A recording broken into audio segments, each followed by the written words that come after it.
આણંદની ખંભાત નગરપાલિકામાં વધુ એક કૌભાંડનો થયો પર્દાફાશ।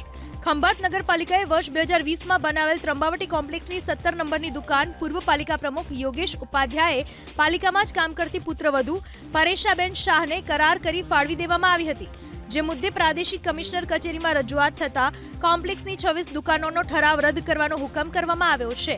સત્તાનો દુરુપયોગ કરી પૂર્વ પાલિકા પ્રમુખે પુત્રવધુના નામે દુકાન ફાળવી દીધી હતી, જે મુદ્દે અરજદારે ગુજરાત નગરપાલિકા અધિનિયમની વિવિધ કલમો હેઠળ પુત્રવધુ પરેશાબેનને છૂટા કરી કાર્યવાહી કરવાની માંગ કરી હતી। પ્રાદેશિક કમિશનરે અરજદારની અરજી ગ્રાહ્ય રાખીને ત્રંબાવટી કોમ્પ્લેક્સનો ઠરાવ રદ કરવા આદેશ કર્યો છે।